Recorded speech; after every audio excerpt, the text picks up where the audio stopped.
주차난을 해소하기 위해 시행되었지만 오히려 시민들을 더욱 불편하게 만드는 거주자 우선 주차제도, 그 문제점에 대해 알아보았습니다. 관할시청과 시공사의 마찰 속에 주민들이 이용하는 한 공원이 흉물이 된 채 방치되고 있습니다.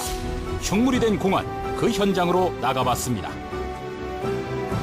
통행료 정산 체계가 각양각색, 현장 출동 시민 불만 타파가 통행료 정산 체계 문제점에 대해 취재했습니다.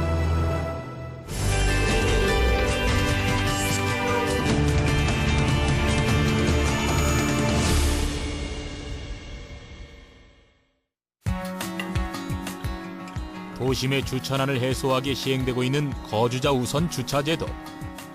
그런데 이로 인해 주차할 곳을 잃은 차들이 점점 늘어나고 있습니다. 시민들을 더욱 불편하게 하는 주차제, 현장 출동 시민 불만 타파가 취재했습니다.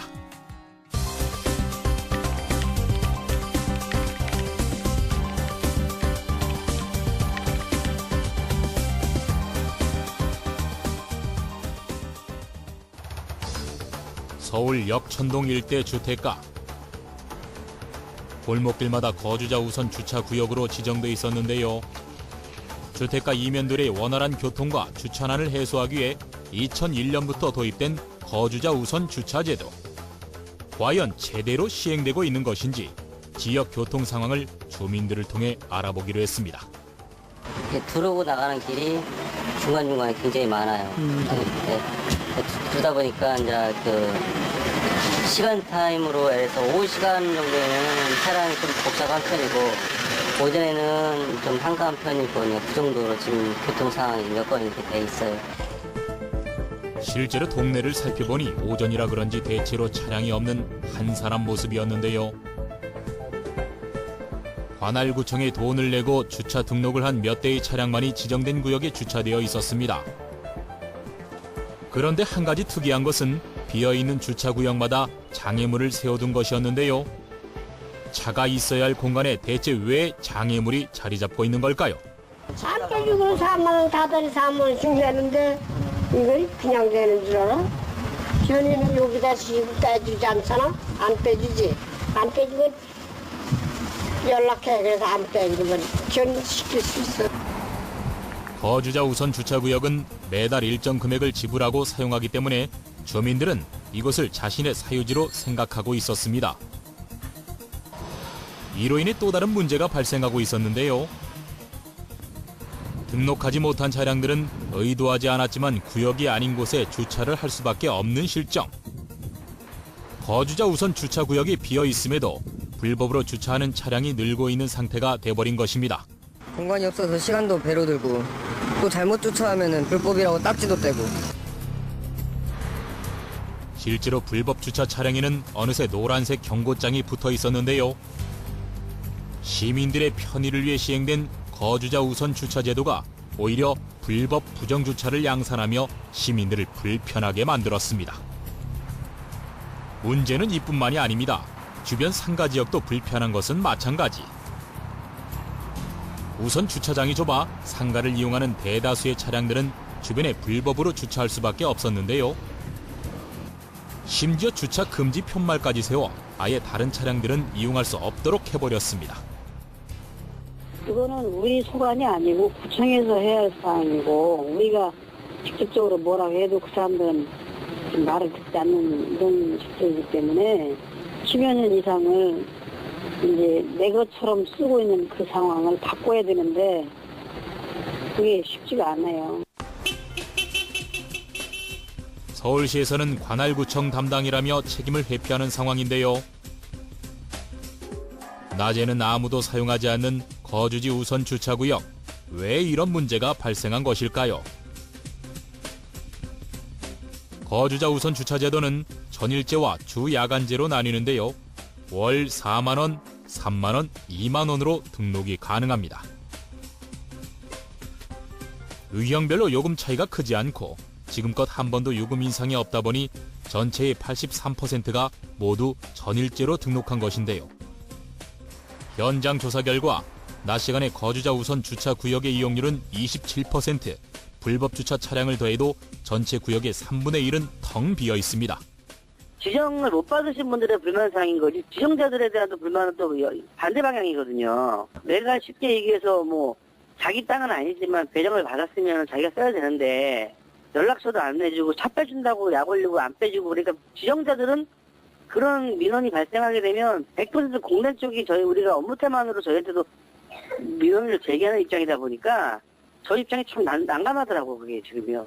그 유휴 시간대 직장을 돌려쓸 수 있는 방법을 좀 모색은 하고 있는데 솔직히 말씀드리면 딱히 뭐 뚜렷한 방안이 나오진 않았어요. 원활한 교통과 주차난을 해소하기에 만들어진 거주자 우선 주차제도.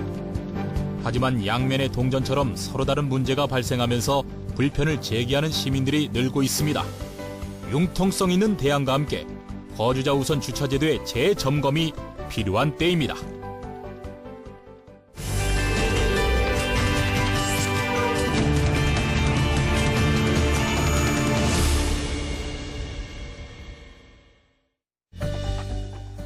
경기도 용인시 택지개발지구. 주택단지의 주민들의 건강 증진과 휴식을 위한 공원도 조성돼 있는데요. 과연 이 마을에 어떤 문제가 발생한 것일까요?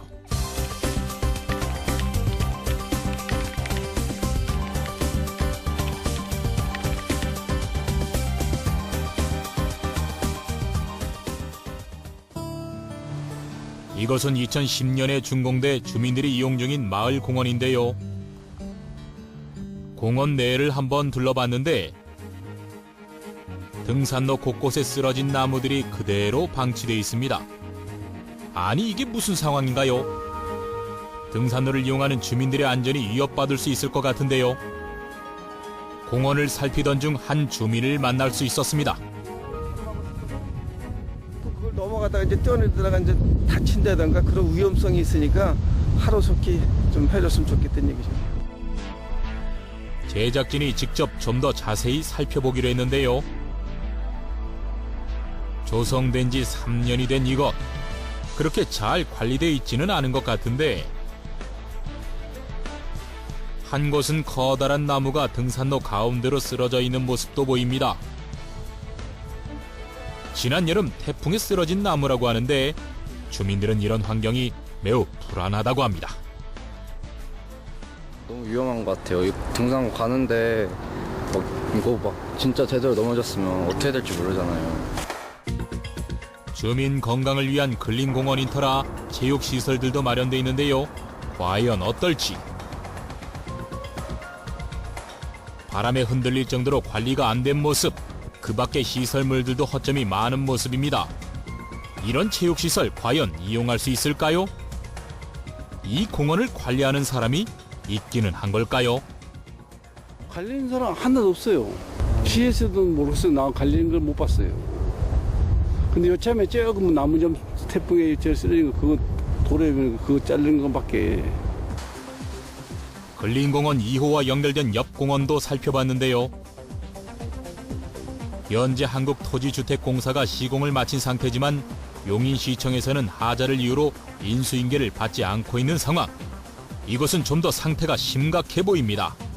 공사를 담당하고 있는 한국토지주택공사에 물어봤습니다. 지자체도 같이 관리를 했으면 좋겠다는 거죠. 그러니까 전체적 시설이 문제가 있으면 인수인계를 안 받으시는 게 맞는데, 근데 일부분 주민들이 다 사용하고 계시는 거 아닙니까? 공원이라는 게. 제 입장에서는. 근데 하다 보면 이용하시다 보면 이렇게 훼손도 생기고 사실 또 나무 같은 거 쓰러지고 하는데 이용상의 관리를 위해서 필요한 부분은 같이 좀 인력을 동원해서 처리하고 하면 민원도 없어지고 할 텐데 그 부분은 저희가 좀 아쉽더라고요. 현재 주민들이 이용하는 근린공원에 대한 관리가 전혀 이뤄지고 있지 않다는 것인데 그렇다면 관할시청은 공원 준공 후 3년이 지난 지금까지 왜 인수인계를 받지 않고 있는 것일까요? 저희가 인수 못 받는 건 시민의 안전하고 직결되는 것들이 문제가 있어요. 그 공원의 사면이 붕괴가 돼서 처리가 제대로 안 됐다는 거, 이런 것들이 문제가 되는 거죠. 시설물 망가졌다고 저희가 그거 하나 때문에 안 받겠어요? 그건 아니잖아요. 나무 고사됐다고 안 받고 이런 건 아니고요. 그 시민 안전하고 직결되는 부분들이 문제가 있어서 못 받고 있는 거예요. 단지 일부 시설물이나 나무만의 문제는 아니라는 것인데 관할시청에서는 시민 안전에 관련한 것을 보수해달라고 3년째 요구하고 있다는 것. 둘 사이의 공방 기간에 관리의 공백이 생긴 것입니다. 그 사이 주민들이 이용하는 공원은 위험에 방치된 채 운영되고 있는데 과연 앞으로 어떻게 조치할 것인지 관할시청 관계자에게 물어봤습니다. 9월 말부터 10월 초까지 제가 다 다니면서 점검을 했어요. LH에서 이제 저희가 요구한 사항을 다 수용해 주기로 했어요. 100% 수용해 주기로 해서 지금 설계 중인 거로 알고 있거든요. 그래서 저희가 그게 다 완료가 되면 저희가 인수 바로 받을 거예요. 관할시청과 시공사의 내탓 공방 속에 주민들이 이용하는 마을 공원이 방치된 채 흉물공원으로 변해가고 있습니다. 주민 안전을 위해 하루빨리 적절한 관리가 필요하겠습니다.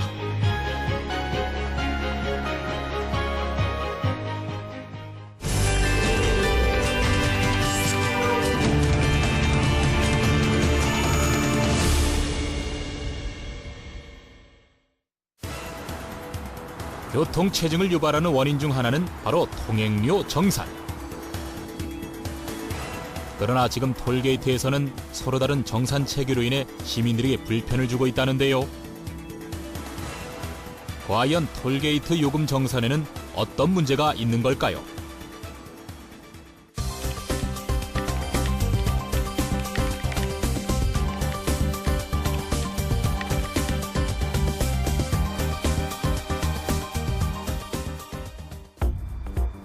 현재 수도권 유료 민자 도로의 하이패스 설치율은 44.4%. 그 설치 지역을 살펴보면 의여왕 과천, 일산대교, 제3 경인고속화 도로에는 하이패스 시스템이 도입되었으나 우면산 터널, 남산 135 터널에서는 하이패스 시스템 미설치로 인해 이용자들의 불만이 제기되고 있었는데요. 그렇다면 실제 이 도로를 이용하는 시민들의 생각은 어떨까요? 뭐 하이패스가 돼 있으면 뭐 소통하는 속도도 좀 더 빨라지고 그거는 굉장히 뭐 편리할 거는 같은데요. 빨리 됐으면은 저희 이용자 입장으로서는 되게 좋을 것 같습니다. 상호 연결이 돼서 쓰면 좋겠죠. 편리하겠죠. 편리한 것은 앉아서 편리하게끔 쓰게끔 해줘야죠. 이렇게 불편이 많은 서울 남산 135 터널과 우면산 터널. 서울 남산 135 터널은 1996년부터 서울 도심 지역으로 들어오는 차량을 통제하기 위해 혼잡 통행료를 받고 있었는데요. 이로 인해 서울로 진입하는 운전자들은 두 번의 톨게이트를 거치며 각각 요금을 지불해야 하는 불편을 겪고 있었습니다.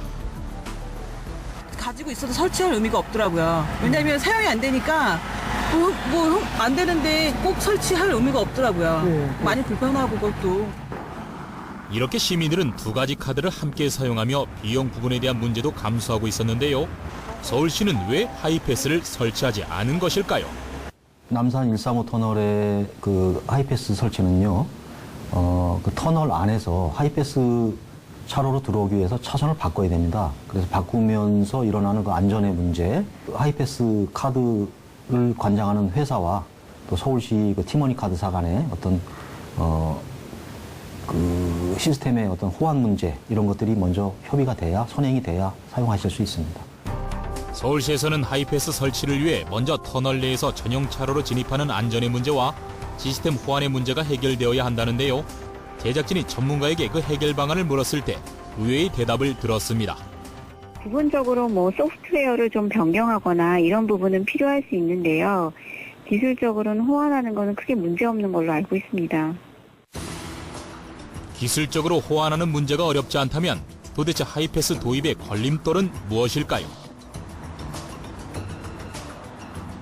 지금 하이패스 시스템에 대한 정산 체계는 도로공사에 가거든요. 그러면 지금까지 그냥 스마트 카드사에서 했던 그런 수수료도 이제 분담을 해서 다시 한국도로공사에 납부를 해야 되는 실정이 돼요. 그래서 아무래도 그거에 대한 어떤 수수료를 이제 줘야 된다는 어떤 그런 것도 있고요. 결국 하이패스 도입 문제는 기술적인 호환 문제보다 사업 시행 주체 간의 이해관계 때문에 지체되고 있는 것으로 보였는데요. 그렇다면 이렇게 시민들에게 불편을 주고 있는 하이패스 설치 문제. 고속도로와 지자체 유료 도로를 이용하는 시민들의 입장에서는 비용과 편리성 면에서 조속한 해결을 바라고 있는데요. 이 하이패스 문제에 대한 서울시의 앞으로 계획과 해결 방안은 무엇일까요? 도로공사에서 그런 도심 쪽에 설치하는 그런 그 규모가 작은 겐트리를 개발하고 있다는 걸로 알고 있습니다. 그 개발이 되고 서로 간의 그 카드 사용 호환 문제가 해결이 된다면 서울시도 전향적으로 시민들의 불편을 해결하기 위해서 중재를 한다든가 사용의 편리성을 높이도록 노력을 하겠습니다. 시민의 편익 증진을 위해 도입된 하이패스. 하지만 현재 우면산 터널과 같은 지자체 관할 유료 도로에서는 그 정책이 시행되지 못하고 있는데요. 운전자들에게 운행 중 혼선을 주고 있는 통행료 정산 체계. 이제는 그 해결 방안을 마련해야 할 시점이 아닌가 합니다.